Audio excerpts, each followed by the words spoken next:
Hello, everybody. Welcome to the Odin's Call YouTube channel where we talk about stuff. My name's Ragnar. I'm really glad you're here. If you like this video, please like the fucking video. And if you like it enough, it'd be really cool if you subscribe to my channel as well. Or don't. Whatever makes you happy. I love you. I respect you. If I have to, I will protect you. I mean that ever so thoroughly. Today, I just wanted to talk about one of the coolest things that ever happened in my life. After one of the most awful things that ever happened in my life. And I hope that this helps somebody out there gain a little bit of perspective on things happening for a meaningful reason, and that even the darkest periods of your life can actually lead to amazing, awesome, life-changing, amazing things. And too often, I think what people do is they really, when they experience a horrible event, they experience a really difficult trauma, the end result of that is they kind of retract into themselves, and they find themselves in depression, having a really hard time with things. And that's what I wanted to kind of address today, is the silver linings that are just so powerful and so life-changing that hopefully this helps people to take those difficult moments and know that there's something positive on the other side of it, as long as you don't just shut off. So let's get started. So let me set the scene for you. It's about 15 years ago. I've talked about this particular event on my channel before. There is a payoff at the end of it. So if you already think you know the story, you don't know the whole story. So let's talk about it. So about 15 years ago, my wife was very pregnant, approaching 7 months pregnant at that time. And we were staying with my mom for a little bit. We just moved back to Vegas, and excuse me for that cough that I'm probably not going to edit out. But so it was a tough time. She was very pregnant, and it was not going well. Let's just say that. And one day she informs me, it was actually New Year's Eve, roughly 15 years ago, almost 16 years ago, I guess now. She says, something's wrong. I don't know what's going on, but I know something's wrong and I need to go to the hospital. I took her to the ER. And after hours of ultrasounds and, nurses and, people being really coy, we found out that that our baby Ryan, whose name I have tattooed on my heart where he belongs, was no longer alive. And it was, at the time, it was absolutely soul-crushing. I don't think I've ever been as broken as I was that particular day. And I felt like the world was caving in around me at the time. And as bad as it was for me, it was even worse for my wife, who was very much looking forward to us having our baby. It would have been baby number 3 for us at the time. And it was tough. It's one of the hardest things I've ever had to deal with. And my empathy for her was through the roof, because I was sad. Obviously, I was upset about it, because I was looking forward to it as much as she was. But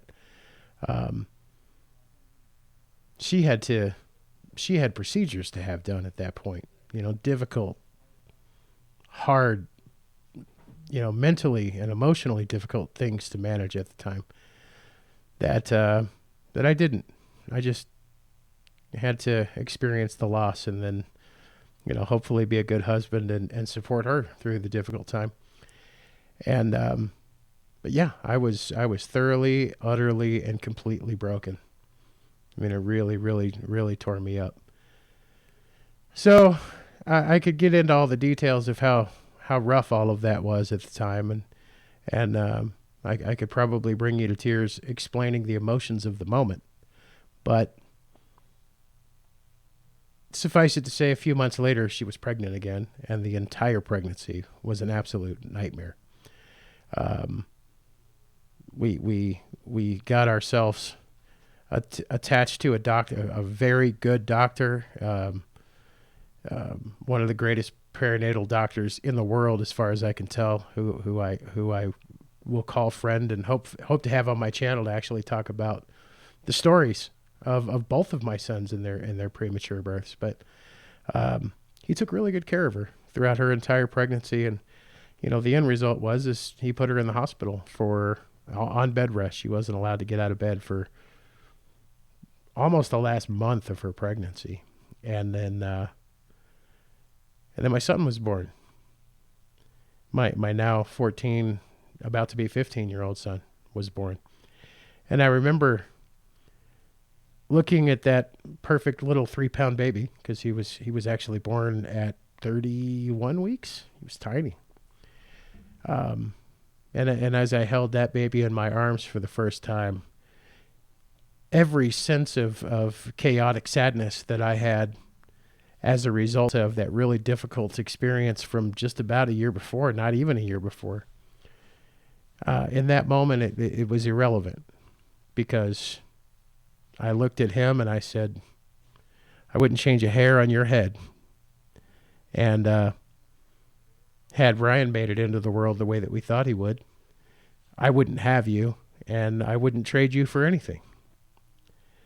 And when I think about that thought process, I've had some people tell me there's religious equivalencies and that kind of thing, but the reality is had Ryan made it into the world the way that we wanted him to, I would not have this perfect little boy that I loved immensely from the moment that I saw him. And we can fast forward a little bit more again. A few years later, my son begins to inform me. He tells me one day, I was in mommy's belly twice.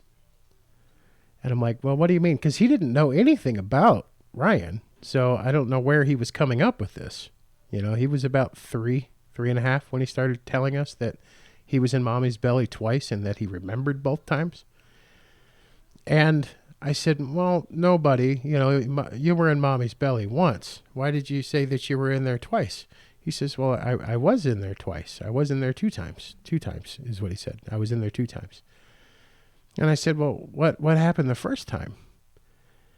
And he just looked at me and very matter-of-factly informed me, well, I died. And I said, what? What? I said, listen, man, what was it like in mommy's belly? He says, oh, it was dark, and sometimes I saw a little bit of light, but I was in water and I was breathing, but I was just practicing because I didn't need to breathe. I mean, it seemed like he really had a good grip on what was going on in the womb, which was mind-boggling. And he explained both times that he was in mom's belly a little bit differently, which was fascinating, truly fascinating. And it leads me to a thought process that, I don't know what he meant, but he continued telling us this for about a year. And after that year had gone by, he kind of seemed to not think about it anymore, and maybe he just forgot. And now he can't tell us what happened when he was in the womb. He doesn't have any recollection of it. But at the time, he was adamant that he was in mom's belly 2 times. And when I actually told him about this again somewhat recently, and it kind of blew his brain up. He was like, so you think there's like reincarnation and maybe I was in there 2 times? And I'm like, I don't know. You seem to think you were.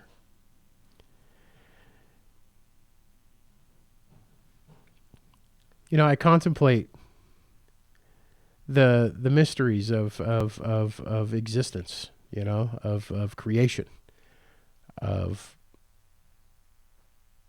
the universal stream of everything. And I begin to wonder if maybe he did just get a second shot. I got a second shot once.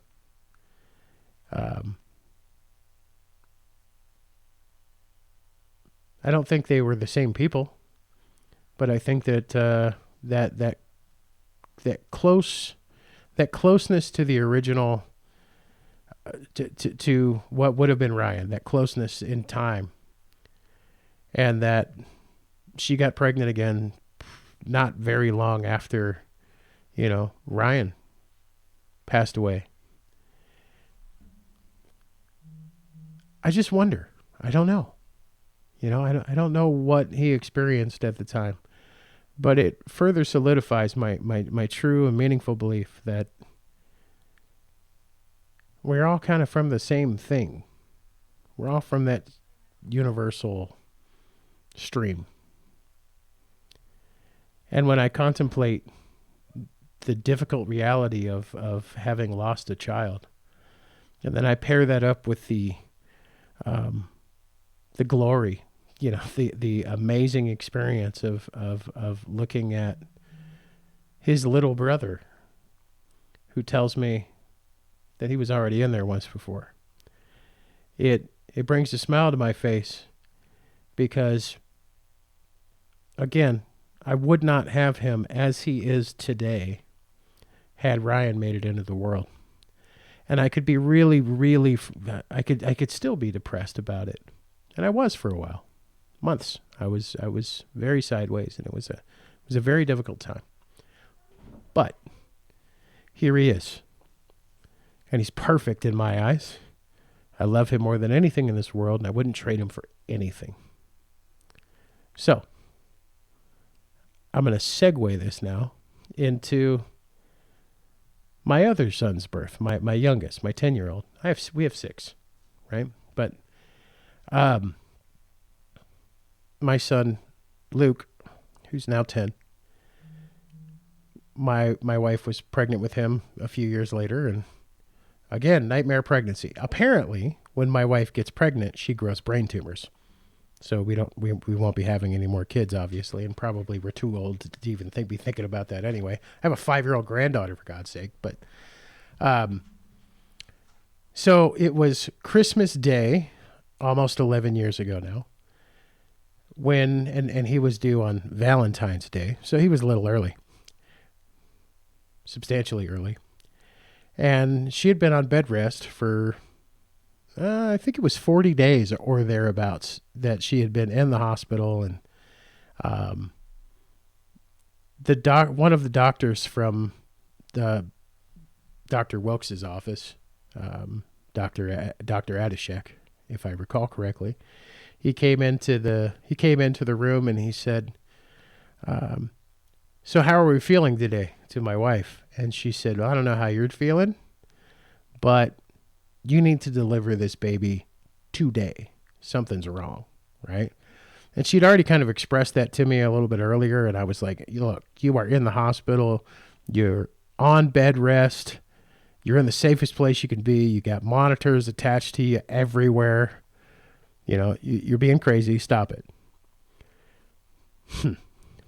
I'll never question my wife again, by the way. So, she told the doctor, "Something's wrong. You have to deliver the baby now." And he's like, "Yeah, well," and I'm quoting here. He said, "Yeah, and I'm a Jew, and I want to be president, and that's not going to happen either." That's what he said. And I said, so he just kind of, passes it off as this is just a weird moment for this lady. It's Christmas Day. She wants out of the hospital, and he kind of takes off out of the room, passively, kind of over his shoulder, like, "Okay, see you later." And I followed him out because I was actually upset with her for being so demanding about delivering the baby, that I really felt like she was being irresponsible in making that statement. And I followed him out and said, "Man, please do not let her talk you into that." He says, "Oh, no, don't worry, I won't."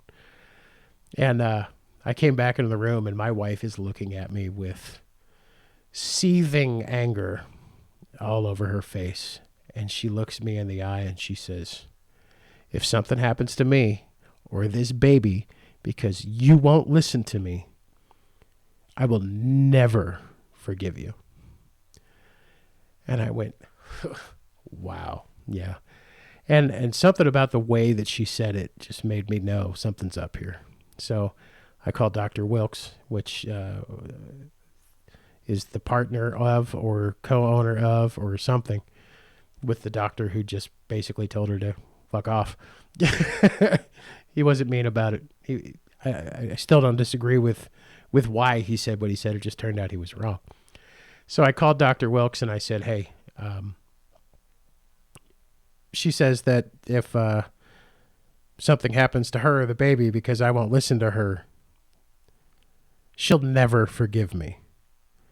And he says, well, forever is a long time. So I guess you're having a baby today. Let me wrap up what I'm doing here, and I'm on my way. I'll be there shortly. And it was fascinating that he just instantaneously accepted what I told him as being factual, right? Something's wrong. So he came into the hospital, and he came into the room, and he's all scrubbed up, and he says, all right, today's a happy day. It's Christmas Day. And I don't know what's going on, but, I know you, to my wife. And I know that if you tell me something's up, something's up. So we're going to have a baby today. And the other doctor was not happy about it. You could tell he was very disturbed at the idea of, in his opinion, prematurely delivering a baby that was not ready to be born. And he voiced his concern and his displeasure for what was happening pretty loudly. And Dr. Wilkes kind of looked at him and said, I trust her. If she says something's wrong, something's wrong. So, he checked the heart rate. Heart rate's good. He checks everything. Everything's good. But he says, I trust you. And so he takes her back into the OR. They've got me in doctor's scrubs because at the time I was so fat I couldn't fit in any other size. But I digress. He says he begins to do the surgery, and he does kind of the standard doctor C-section thing where he's like, okay, we're going to give you've got the epidural and you're numb from the waist down, and you're going to feel a little bit of pressure here. We're just doing a little pressure test or something, right? While he's actually cutting the incision. Okay, did you feel that? That was the test. And okay, and now I'm actually going to make the decision as he's cutting the lining to pull the baby out. And she's like, yeah, I don't really feel that, and then he's pulling my son out, and he's saying, okay, we're almost done. And in fact, we're actually done. It was kind of a cool process to observe, because apparently he's done this 800,000 times. And I hear this little gurgly baby. He's not crying yet, dominantly because his lungs really weren't strong enough yet to be particularly loud. But Dr. Wilkes looks over the sheet at me, and he says, "Come look at your son." And I looked over the sheet, and there I see my very, very, very tiny 2-pound, 15-ounce son. And his umbilical cord is roughly the length of a shoelace. It's wrapped around his neck twice. And there is a true knot in his umbilical cord. Apparently, he's managed to move around in the womb sufficient to tie a knot in his own umbilical cord.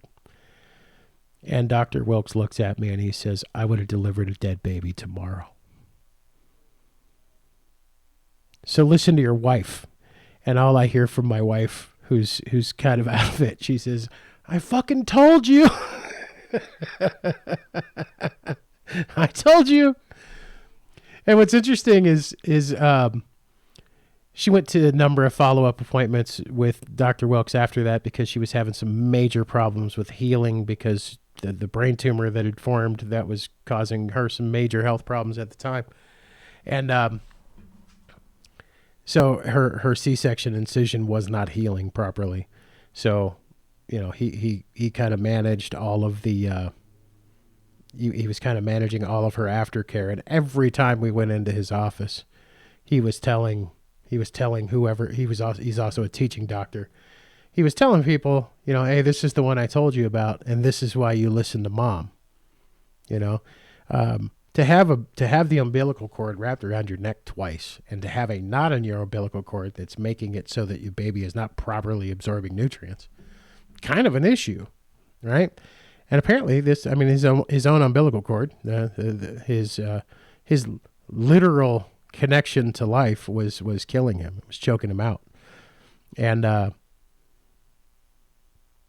gonna throw up a picture of my boys right now.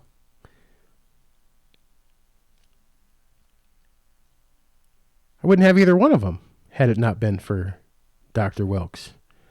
And I wouldn't have either one of them had it not been for my wife having the courage of conviction of, I'm going to make decisions, and you do what I say because I know what I'm talking about. So, the moral of the story is this. It's 2022 now, and every time I look at my boys, I think about the chain of events that had to happen in order for them to make it into the world. And there was a lot of pain, and there was a lot of heartache, and there was a lot of struggle, and there was a lot of chaos that led to them being the young men that they are today. And I wouldn't change a hair on either one of their heads. So even though we had the brain surgeries, even though we lost a baby, even though we went through, hundreds of thousands of dollars of brain surgeries and, near on bankruptcy and struggle, even though all of those things happened. And it would have made, I guess a lot of people would say, it would have made sense for you to just kind of throw up your hands and say, this isn't worth it anymore and stop trying. Just give up. Wouldn't trade either one of them for anything. It's worth every bit of all of that chaos. 100% of it.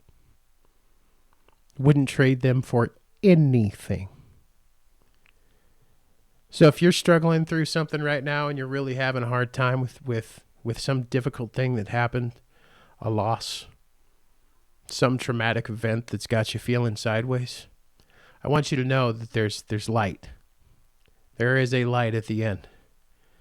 You just have to be prepared for it, and you have to be looking for it. Because in my case, I got lucky. I didn't really have a choice, right? I just got him. But had I curled up in a ball and said, I just can't handle life anymore, and got a divorce and disappeared because I was too depressed to be a good husband, wouldn't have either one of my perfect little boys that I love more than anything in the world. There is a light at the end of the tunnel. And if you're having a hard time right now, and you can't manage it on your own, I encourage you to seek professional assistance in that endeavor. And on another note, if you don't really think you need that, but you're really going through something difficult right now, you are welcome to reach out to me. You can find me on Twitter at Erickson Ragnar, ERICSSONRAGNAR on Twitter. You can email me at theragnarerickson@gmail.com. And I'm happy to have a conversation with you, and I'm happy to help you. Particularly for you men out there. It's a pretty normal thing in 2022 for men to have a hard time with having other supportive men in their presence to have a conversation with. And if you need that, to the extent that I'm able, till this channel takes off the way that I hope it will and that I intend for it to. If you need another man to have a conversation with, I'm here, and I mean that ever so thoroughly. And for extreme clarity, it doesn't matter to me at all what walk of life you come from, what color you are, what age you are, whatever. None of that stuff matters to me in the slightest. If you need a dude to talk to, I'm here. If you don't know where to start and you need professional help, I can help you find some resources, and I'm happy to do it. Because I've been in a dark place. And fortunately, I had a couple of resources that helped me get through it all. And if you don't feel like you have any, I'll be that for you to the extent that I can. Or at least I'll point you in the right direction, if nothing else. I love you all, and I respect you, and if I have to, I will protect you. And I'm really glad you came to my channel. And if you like the video, please like the video.